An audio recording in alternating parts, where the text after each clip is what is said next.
Assalamualaikum warahmatullahi wabarakatuh. Di sini kami dari kelompok 2 yang beranggotakan saya sendiri, Sally Putri Ayu Septiani dengan NPM 2001-030030, kemudian Karlina Tantri Sekar Pratiwi dengan NPM 2001-032004, dan Yasinta Pratiwi dengan NPM 2001-030038.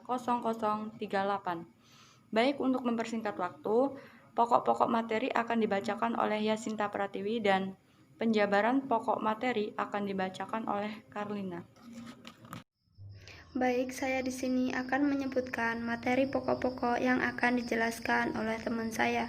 Yang pertama, hakikat peserta didik. Yang kedua, karakteristik peserta didik. Yang ketiga, batas awal dan akhir pendidikan. Perkenalkan, nama saya Karlina Tantri. Di sini saya akan menjelaskan materi-materi yang diberikan oleh teman saya. Untuk materi yang pertama yaitu hakikat peserta didik. Pengertian dari peserta didik adalah makhluk individu mempunyai kepribadian dengan ciri-ciri yang khas, yang sesuai dengan pertumbuhan dan perkembangannya.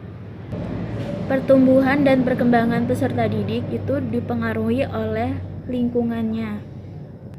Jadi, secara definisi, peserta didik dapat diartikan sebagai anak yang belum memiliki kedewasaan dan memerlukan orang lain untuk mendidiknya, sehingga menjadi individu yang dewasa, menjadi jiwa yang aktif dan kreatif.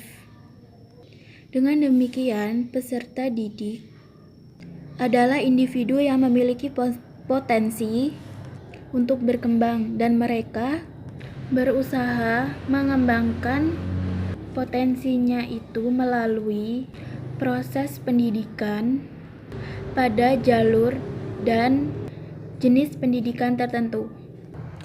Adapun kebutuhan yang harus dipenuhi oleh pendidik yaitu kebutuhan jasmani, kebutuhan sosial, dan kebutuhan intelektual. Materi yang kedua yaitu karakteristik peserta didik. Peserta didik memiliki kebutuhan dan menuntut untuk memenuhi kebutuhan itu maksimal mungkin.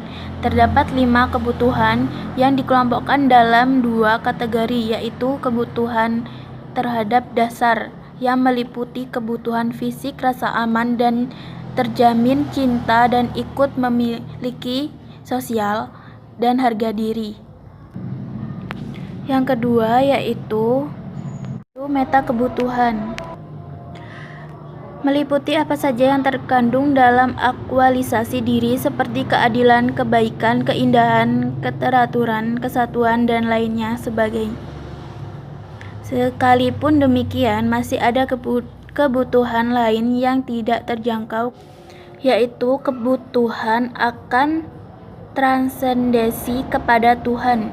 Individu yang melakukan ibadah sesungguhnya tidak dapat dijelaskan dengan kebutuhan tersebut, sebab akhirnya dari aktivitasnya hanyalah keikhlasan dan ridho dari Allah.